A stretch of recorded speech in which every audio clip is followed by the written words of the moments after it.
नमस्ते दोस्तों, कैसे हो आप सभी। उम्मीद करता हूँ आप सभी अच्छे होंगे और स्वस्थ होंगे। मैं लेकर आया हूँ नवरात्रि में देवियों को बकरा क्यों चढ़ाते हैं। पहला नंबर वीडियो मेरा चैनल पर जाकर देख सकते हो और दूसरा वीडियो आप लोगों के बीच हाजिर होने जा रहा है।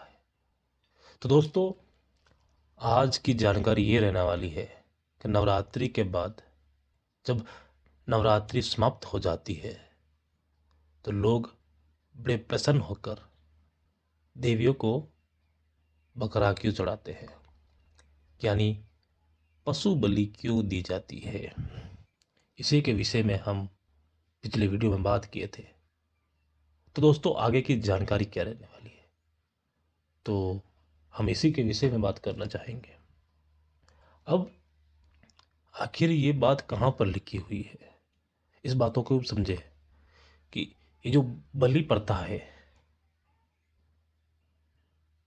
ये कहाँ से शुरू हुआ और कैसे शुरू हुआ, और ये देवी को बकरा चढ़ाना ये क्या है, एक रीति रिवाज है या कोई पुराना कल्चर है। तो इस चीज़ों को भी समझेंगे।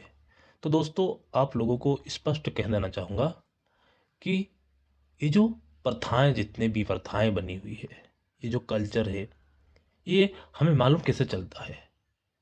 तो इसको मालूम करने के लिए हमें अध्ययन करना पड़ता है, हमें पीछे की ओर जाना पड़ता है, इतिहास में उतरना पड़ता है और फिर हमें वो खोजना पड़ता है कि आखिर ये चीज़ें कहाँ पर लिखी हुई है, कि पुराने समय में क्या क्या लिखा हुआ था और क्या क्या होता था उस समय, जो शास्त्रों के अंदर लिखा गया है, जो किसी इतिहास के अंदर लिखा गया है। तो हमें दो प्रकार के इतिहास खोजने पड़ेंगे। एक तो वो इतिहास जो काल्पनिक इतिहास बनाए गए हैं, जो कि कोई शास्त्र वेद पुराण। दूसरा इतिहास है जो भारत का मूल इतिहास है। तो इसी चीज़ों से हमें मालूम पड़ेगा कि आखिर ये बलि प्रथा कब से शुरू हुई थी और क्या ये एक भारत का कल्चर है, ये बलि देना, बकरा चढ़ाना देवियों को, क्या है आखिर ये। तो इसको बारीकी से हम लोग आज समझेंगे। तो दोस्तों, अब आगे बढ़ते हैं और आगे बढ़कर हम वो जानने का प्रयास करते हैं कि आखिर ये किस में लिखा हुआ है। ऐसा बलि प्रथा का जो प्रचलन है, ये बलि प्रथा की जानकारी किस ग्रंथ, किस किस पुस्तक में लिखी हुई है, तो जरा उसको भी समझ लेते हैं। कुछ शास्त्रों को आज मैं आपके समक्ष करने वाला हूँ और उसी शास्त्रों के माध्यम से आज पता चलेगा कि आखिर ये बलि प्रथा कहाँ से शुरू हुई और ये कैसे शुरू हुई और उनका मेन उद्देश्य क्या है, उसी बात को समझेंगे। तो दोस्तों, पिछले वीडियो में मैंने एक बात की थी, आप लोगों के समक्ष रखी थी। मैंने ये भी कहा था कि श्री राम ने भी माता दुर्गा को बलि दी थी और उनका समर्थन रहा था उसमें। तो दोस्तों, ये चीज़ किस में लिखी हुई है, राम ने जो बलि दी थी वो आखिर कौन से शास्त्र में, आखिर वो कौन से शास्त्र में लिखी हुई है, कौन से बुक में लिखी हुई है। तो दोस्तों, मैं उस बुक का नाम आप लोगों के सामने शेयर करना चाहूँगा और उनकी फ़ोटो जो है मैं यहाँ पर ऐड कर देता हूँ। तो आप लोग एक बार देख लीजिए कि कौन से बुक में ये लिखा गया। श्री दुर्गा सप्तशती। तो दोस्तों, बुक का नाम है श्री दुर्गा सप्तशती चरित्र हिंदी अनुवाद। ठीक है, ये गीता प्रेस गोरखपुर से छपी हुई है, इसी बुक में लिखा हुआ है। तो आखिर क्या लिखा हुआ है इस बुक के अंदर,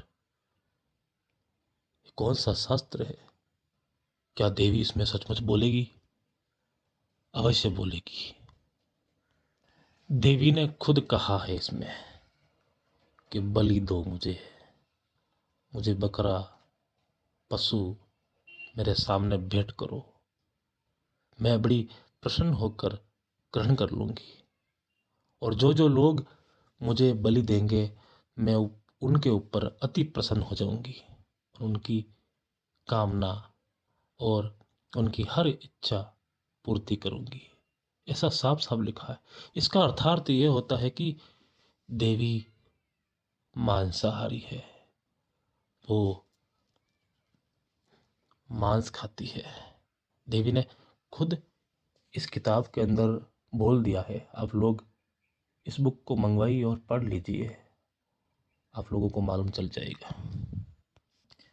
मैंने किसी किसी से सुना है और लोग कहते भी हैं, मैंने ये सुना है कि लोग ये कहते हैं कि देवी तो सिर्फ एक आस्था का विषय है, देवी कुछ नहीं लेती है किसी से भी। ये जो भी लेती है, बकरा बलि जो भी लेती है, ये अपनी आड़ में छुपे हुए राक्षसों को दिलाती है, ऐसा लोग बोलते हैं। पर इस बुक के अंदर तो ऐसा नहीं लिखा है। उसमें सिर्फ ये लिखा है कि मैं इन चीज़ों को ग्रहण करती हूँ, बकरा बलि पशु जो भी है, इन चीज़ों को मैं ग्रहण करती हूँ और मैं बहुत प्रसन्न होकर इन चीज़ों को लेती हूँ। तो फिर कहाँ पर लिखा हुआ है? अवश्य लिखा होगा, क्योंकि आप लोग कोई अलग ग्रंथ निकालोगे, कोई अलग पुस्तक निकालोगे आप लोग, तो उसके माध्यम से आप बता दोगे कि इसमें लिखा हुआ, परंतु स्पष्ट क्या है आगे जानकारी में बने रही है। मैं आश्चर्य में पड़ गया, मुझे कुछ समझ नहीं आया। आखिर जगत जननी देवी जो सबका कल्याण करती है, सबको एक समान समझती है, सबकी माता जननी है वो, फिर इस तरह से बकरा, मुर्गा, मच्छी, पैसा, इस तरह की बलि मांग रही है और बड़ी प्रसन्न होकर इन चीज़ों को ग्रहण करती है। और फिर ये चीज़ें खाने के बाद जब है लोगों का कल्याण करती है, लोगों के ऊपर दया करती है, फिर उनके कार्य सिद्ध होते हैं लोगों को। तो इस तरह की कौन सी देवी हो सकती है तो इस तरह का इतना मांसाहार करती हो और फिर वो देवी कहलाती हो? तो कितना गलत है। आप लोगों को क्या लगता है, क्या ये सही है? अगर हमारी जो माता है, देवी माँ है, वो भी इसी तरह अगर हत्याएं करवाती रही लोगों से, मांस मदिरा सेवन करती रहेगी, तो फिर उनके बच्चे क्या करेंगे? वो भी तो उसी का रास्ता पकड़ेंगे। जब वो देवी बलि ले लेगी, बस बचा हुआ मांस और वो मदिरा दारू सब उनके जो भगत लोग हैं वो खा लेंगे और फिर डोलेंगे, फिर लड़ाई झगड़ा हो जाएगा, यही चल देगा ना। तो इसका मतलब वो जो देवी है, वो जो माता है, ये रास्ता दिखा रही है लोगों को कि तुम मांस मदिरा सेवन करो और फिर उत्पात करो, तोड़ फोड़ करो। ऐसा क्यों होता है? देवी तो बिल्कुल शांत होनी चाहिए, सबकी माँ है, तो माँ को ऐसा करना उचित नहीं होता है। वो ऐसा क्यों कर रही है? क्या पता जो लिखने वाले ने ऐसा कर दिया या फिर किसी की चाल है। आप लोग कमेंट जरूर करना, क्या देवी ऐसी कभी हो सकती है? और क्या लिखा हुआ है जरा उसको समझते हैं। अब यहां पर क्या बताया गया है कि जो लोग मांस मदिरा सेवन करते हैं, वही लोग देवी का पूजन करें, देवी को आराधे, आराधना करें, 9 दिन तक वही जो है आरती पूजा करें। बाकी जो इस चीज़ों का सेवन नहीं करते, मांस दारू वगैरह वगैरह का, वो लोग देवी की पूजा नहीं कर सकते हैं। तो अब कौन कौन क्या कर रहा है पूजा और क्या नहीं, भारत के अंदर तो आप लोग देख ही सकते हो। कोई कोई ऐसे भी है जो इस चीज़ों का सेवन नहीं करते हुए भी देवी को बड़ी मानते हैं, उनकी आराधना करते हैं, भक्त बन के बैठे हैं। अब क्या गोलमाल हो रहा है पता नहीं है। चलो आगे बढ़ते हैं। तो आगे तो बात ये निकल कर आती है कि आखिर जगत जननी माँ दुर्गा सबकी माँ है, तो उनको इस तरह से नहीं करना चाहिए था। और अगर आप लोग कहते हो कि माता देवी ये कुछ नहीं लेती है, ये तो राक्षसों को दिलाती है, तो फिर बताइए कि कौन है राक्षस और कहाँ से आए राक्षस, उनकी उत्पत्ति उनका जन्म, उनकी मृत्यु जगह कहाँ पर है और कौन से समय में आए थे और वजह क्या थी, वो भी तो बताए। नहीं मानेंगे। वो जो टीवी सीरियल में दिखाते हैं ना, वो राक्षस, वो देविया, ये तो सिर्फ काल्पनिक चीजें हैं। इन कहानियों को नहीं मानते हैं। यहाँ पर प्रमाणों के साथ, सबूत के साथ दिखाओ तो मानेंगे।